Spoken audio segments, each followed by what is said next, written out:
观众朋友，大家好，分享收看客家新闻插枝。无形油、塑化剂、脱天粉，也按多位涉案事件，大家应该如何影响规程？民众对设计安全和强心咩问题食品啥查唔得hết。台中有6万人强嘅食品厂，唔过去诺贝去查嘅人，能22夜，就算几年头天录唔掉，也会半年能查系中科嘅工厂哦。故所谓实践大学嘅学生诶，只能涉案抢人群有1400人上亿，因为系业者同稽查队之间嘅桥位系辅导嘅角色，为去各大卖场、市场出查食品系咪有农药、家庭卫也到，还会去食品厂同业者来听改善卫生环境、食品制作嘅流程，还个同业者讲有哪道法规有改嘅哟。另外会去学校嘅。同各种社会学生诶，韩国高中先生推广涉案教育，比台中嘅涉案来把关。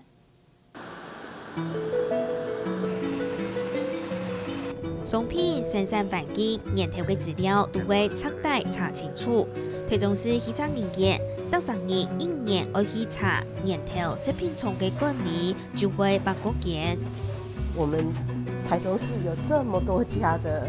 食品工厂，我们总共有6万多家，尤其是我们的稽查员总共才22个外展的，就是所谓外展，就是说他在外面做这些稽查工作，大约有22个人。那这22个人要分配到我们有3、4个区域去做这些稽查工作，其实是非常辛苦的。把它拿起来称空箱好了。好。有6万人间食品厂，请22个稽查人员，用内脏库嘅多，做到要求钱哦。才20几个人，这不是公家单位吗？应该可以增加更多人手，所以其实是人手不足也是一个问题，对不对？中区的食品厂，我们刚刚也说是台湾的主力啦，大概10000家以上是跑不掉，所以这样的很大的这种悬殊的差距哦，会让这些人员疲于奔命。坦白讲，他们是很辛苦。所以也正是因为如此哦，才有需要我们站出来的这个地位啦。分3组，买肉跟那个肉跟豆干的，肉跟豆干1组，肉跟豆干1组，对，然后油面1组，然后现在是菜跟扁豆1组，对，这样。好，那谁要吃菜跟扁豆？稽查人力也明啦，故送台中市政府同为10间大學嘅師生結合起來，真係涉案搶人群。剛開始我們還沒想過說，這個反應會這麼熱烈。那後來就發覺，到104年發起的時候，大概是4月份發起的。然後後來我們在培訓的過程就發覺，有1400多人。那這1400多人，投入到我們食安，不管是宣導，或者是他們自己也會走出校門，他們去買東西的時候也會看，所以就無形中增加我們很多的食安的這些所謂的生力軍。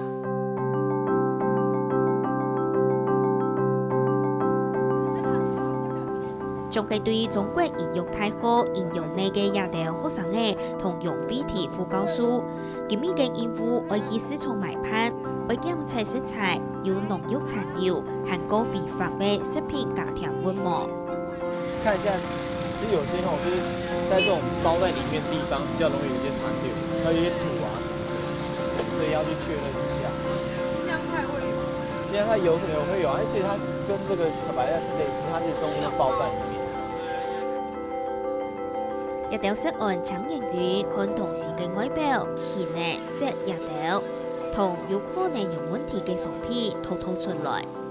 基本上我們會針對最近有爆發過食安事件，或者是比較常出現違規的食品添加物，像是漂白的啊、過氧化氫或者是一些色素的添加等等，去做一個重點的採樣。所以我們今天其實也有買了一些葉菜類的部分，那還有一些就是豆莢、扁豆類，這種東西其實它農藥殘留比較多。所以回去其實我們就做一個農藥殘留檢測。食材帶進去實驗室過後，有農藥殘留，也係家庭溫膜，檢驗過後就知。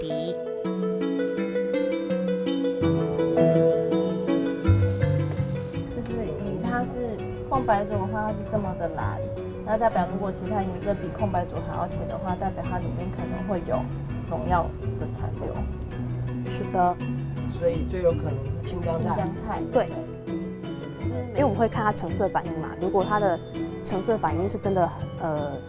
浓度非常高的话，那我们就是第一个还是会先跟厂商沟通一下，说你们是不是要注意一下这间你们的上游厂商是不是需要再做你们的监测这样子。那如果真的很常这样的话，可能就会再跟就是卫生局反映这样子。对，它一定要冰，它那个培养基不能就是放室温，它一定要冰。食安抢验员先啲頭前肯定，見到每組的公司食品從業者同政府當中嘅意圖橋。我看到很多業者，他會遇到很多問題、很多狀況，他不知道該怎麼解決，可是他又不敢去問，他可能怕很快就會問錯了被罰之類的。所以我們去這樣的一個目的，當然就是扮演一個緩衝的角色。那我們希望說，可以先讓我們當做一個前導部隊，先幫忙做一些初步的篩選或做一些初步的檢查。連帶經表出食安事件，未到民眾無安無樂，業者未必很多無格實，法規變加更嚴格，食品業者未都難做生意。爆發食安問題以後，就是政府變得要加強檢測，可是很多時候檢測並不是唯一的一個這個解決的辦法。那除了送外面檢測以外，可能他們又要自己做檢測，這樣的耗費成本實在太大了。那在食品業者來講，他們可能就會入不敷出，就會導致像這樣子這個團膳業的萎縮。也就是因為這樣，才會就是目前會面臨到團膳業者就是這個大幅減少的問題。也按多年來，太推中嘅團膳業者就對30人間減多出20人間，不過需要服務嘅學生嘅還係按多，相對來講就較難顧到品質。故受食安搶驗員認為，落去天賦同業者將做得真正解決問題。謝謝。這個走道是主要我們就是參觀走道，香。昨天拍攝鳳城3名食安搶驗員同志投稿書，業到食品廠針對愛用嘅規範提出了建議。我都會跟學生去提4個重點：人事物地，所以人員操作；那事就是他們的流程，然後物設備跟它的原物料，然後地就是環境。所以就是用這些方式去讓他們去做一些檢查，然後去看他有沒有什麼流程上的問題，然後我們就記錄下來。然後就給這個現場的人員他們做一些這個改善的建議，這樣子。那個下面那個冷藏庫的材質是什麼？你說哪？最下面那個冷藏庫下面那個，感覺好像有那個生鏽的，是不是？不是生鏽，它是漏水，然後請廠商來幫我們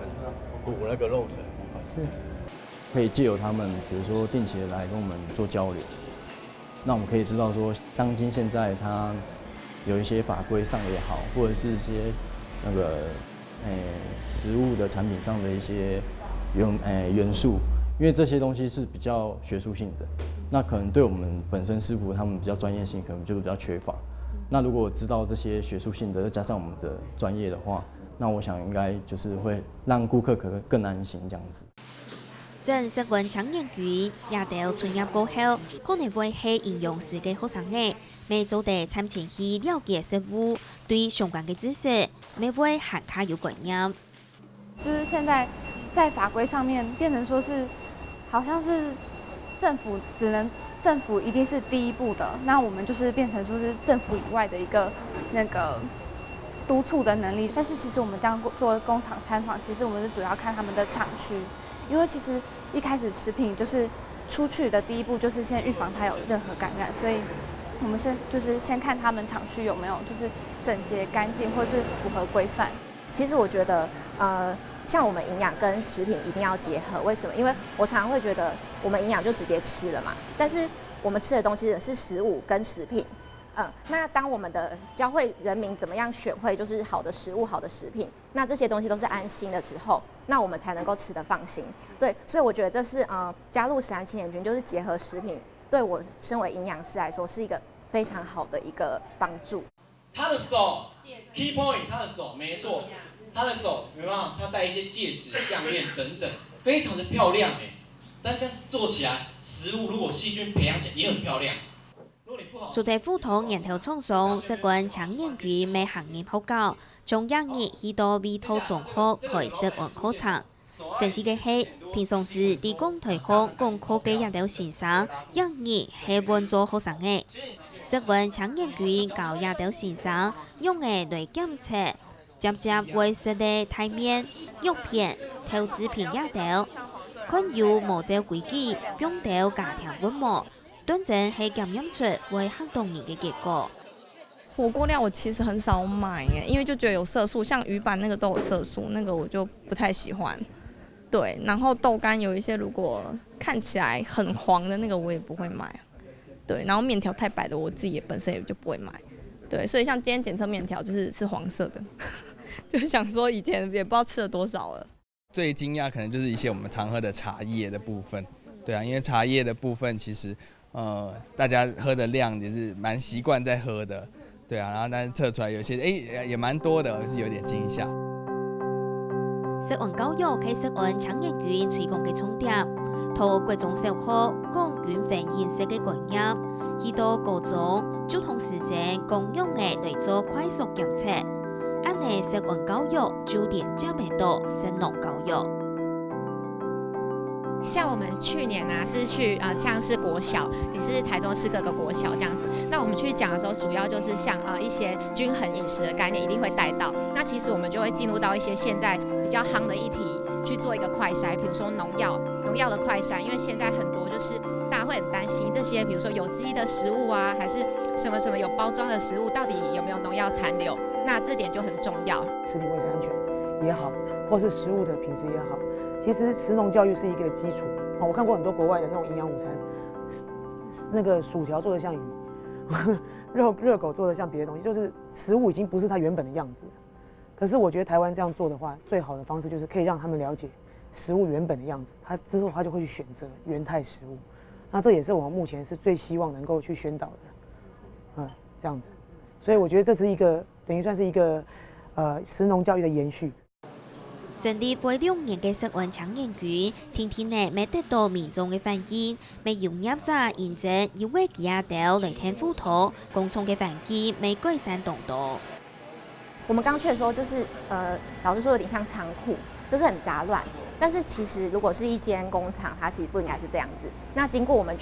跟老师一起，然后一起跟他做一些改善，提供他一些基本需要的表单，像是那些卫生自主管理表单等等的。那我们隔了大概1个月后去看，就是改善得很好。我觉得有，现在很多民众他们会非常主动问一些，就是询问一些问题啦，包含产品相关的资讯也好，或是针对一些他们平常选购一些蔬果相关的一些问题，他们都会很想要，就很有兴趣的想要了解。好，所以他们都会在网络上去做一些这个就是提问好，那我们就会想办法帮大家赶快去找资料给他。台中市政府同在地嘅大學生結合向下成立食安檢驗局，未希望培養未來嘅食品專業人才。未来想要当食品业的，我觉得他自己可能会戒慎小心，因为第一个他会发觉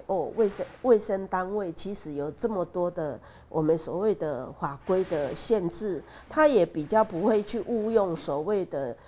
我们大家说违规的一些食品添加物，那甚至他自己也懂得说厂区应该怎么样去维护才会干净。还有工作人员应该是怎么样去管理，才会有食品安全卫生的观念。